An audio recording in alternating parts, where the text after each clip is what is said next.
آج ہم قرآن کریم کی ایک بہت ہی گہری آیت پر بات کر رہے ہیں۔ سورہ نور سے ہے۔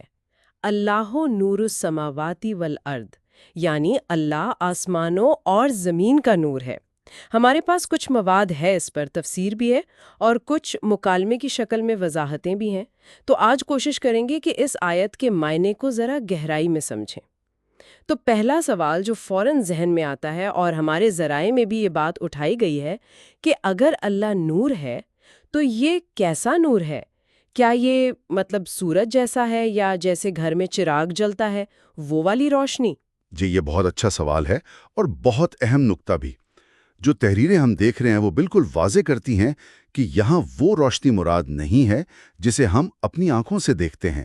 یہ کوئی مادی روشنی نہیں ہے، سورج کی، چاند کی یا کسی لیمپ کی۔ نہیں، یہ وہ نہیں ہے۔ اچھا، تو پھر اگر دیکھنے والی روشنی نہیں تو یہ نور آخر ہے کیا؟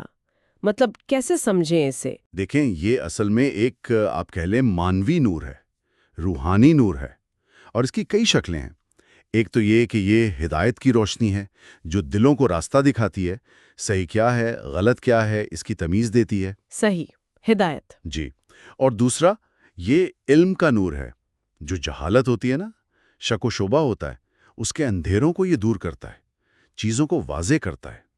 اور تیسرا پہلو یہ سکون کا نور ہے، اطمینان کا، جو روح کو ایک طرح کی طمانینت بخشتا ہے، بے چینی ختم کرتا ہے۔ یہ تو بہت ہی دلچسپ بات ہے، یعنی یہ محسوس کرنے کی چیز زیادہ ہے بجائے دیکھنے کے۔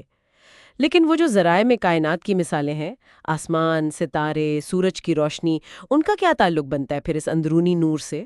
بالکل، بہت اچھا سوال۔ دیکھیں، کائنات کی یہ جو بڑی بڑی نشانیاں ہیں نا، یہ اتنا بڑا نظام، یہ خوبصورتی، یہ روشنی، یہ سب اصل میں اسی ایک مرکزی حقیقت یعنی اللہ، اسی کی طرف اشارہ کر رہی ہیں۔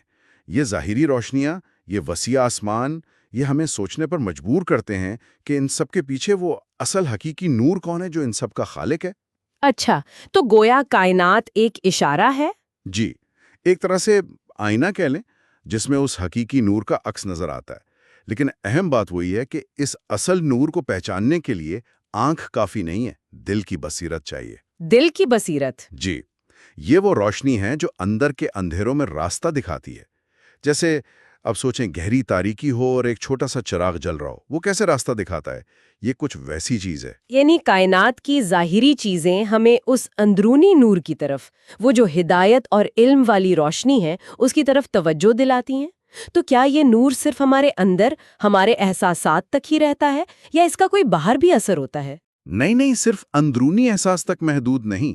جب دل اس نور سے روشن ہوتا ہے نا، یعنی جب انسان ہدایت کو سمجھتا ہے، علم حاصل کرتا ہے، اسے وہ اندرونی سکون ملتا ہے، تو اس کا اثر پھر اس کے باہر بھی ظاہر ہوتا ہے، اس کے کاموں میں، اس کے فیصلوں میں، دنیا کو دیکھنے کے اس کے انداز میں۔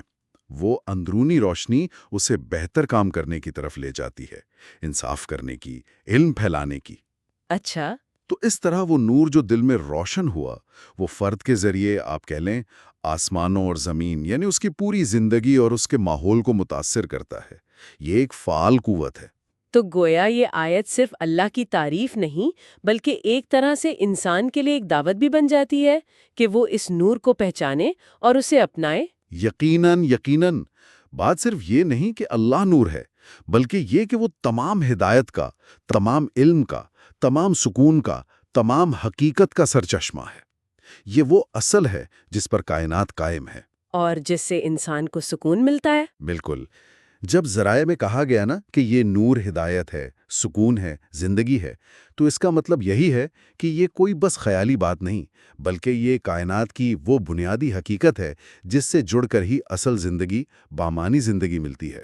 تو آج کی جو ہماری بات چیت ہوئی، اس کا خلاصہ یہ بنتا ہے کہ اللہ نور السماوات والارض میں جو نور ہے وہ کوئی مادی روشنی نہیں، جی نہیں، بلکہ وہ اللہ کی ہدایت ہے، علم ہے، اور وہ روحانی سکون ہے جو پوری کائنات میں پھیلا ہوا ہے، اور جسے آنکھوں سے نہیں، دل کی بصیرت سے محسوس کرنا ہوتا ہے۔ بالکل صحیح۔